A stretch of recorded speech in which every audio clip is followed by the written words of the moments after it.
সন্ধ্যাবেলা হালকা ফুলকা কিছু খেতে ইচ্ছা হলে এই ধরনের স্ন্যাক্স আইটেম কিন্তু তোমরা বাড়িতে বানিয়ে খুব সহজেই স্টোর করে রাখতে পারো, যেগুলো হেলদি তো বটেই। আমি এটাকে মাত্র 1 চামচ তেলে বানিয়েছি। তো আমি আজকে তোমাদের সাথে শেয়ার করব একদম টেস্টি চিড়ে ভাজা নামকিন, যেটা খেতে ভীষণ ভালো লাগবে। আর এটা কিন্তু সত্যি 1 চামচ তেলেই এতটা মুচমুচে তৈরি হয়ে যায়। তাহলে চলো খুব সহজে এই চিড়ে ভাজা নামকিনটা আমরা ঝটপট বানিয়ে ফেলি। আর এটা দেখো কতটা মুচমুচে হয়েছে। আর এই ধরনের স্ন্যাক্সগুলো কিন্তু যারা ডায়েটে আছো তাদের ভীষণই কাজে আসবে। একদমই গিল্ট ফ্রি তোমরা এই ধরনের স্ন্যাক্সগুলো কিন্তু এনজয় করতে পারো। তো আজকের এই চিড়ে ভাজাটা যেহেতু আমি বানাবো এয়ার ফ্রায়ারে, তাই এয়ার ফ্রায়ারের বাস্কেটের মধ্যে একটা বাটার পেপার রেখে দিচ্ছি।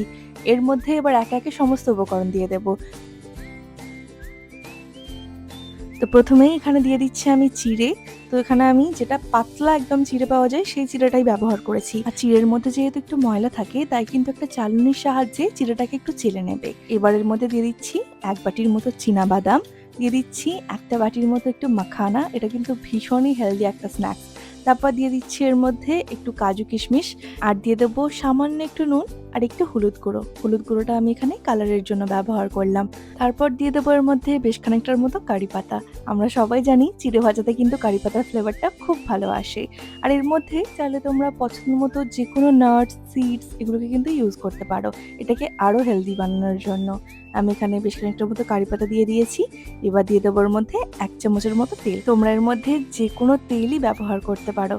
এবার এটাকে ভালো করে একবার মিশিয়ে নেব।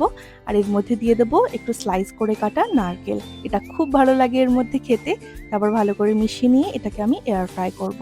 তো আমি এখানে আজকে ব্যবহার করছি Agaro Galaxy digital air fryer. এই এয়ার ফ্রায়ারের গোটা সিরিজেই আমি তোমাদের সাথে বিভিন্ন ধরনের স্ন্যাক্সের রেসিপি শেয়ার করছি।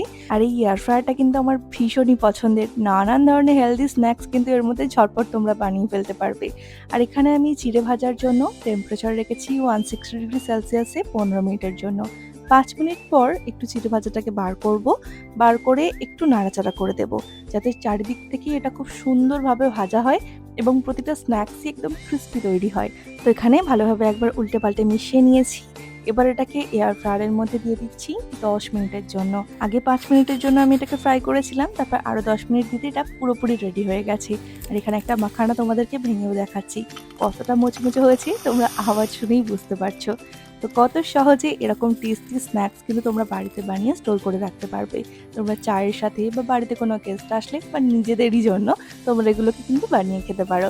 তো কেমন লাগলো আজকের এই টেস্টি ইজি চিড়ে ভাজার রেসিপিটা আমাকে অবশ্যই কমেন্টে জানিও। আর এরকম আরও নিত্য নতুন রেসিপির জন্য রিয়াজ ফুড ডায়েরিকে অবশ্যই কিন্তু সাবস্ক্রাইব করে রেখো। আজ ভিডিওটা তাহলে এখানেই শেষ করছি। দেখা হবে আবারও কাল নতুন রেসিপি নিয়ে। টাটা।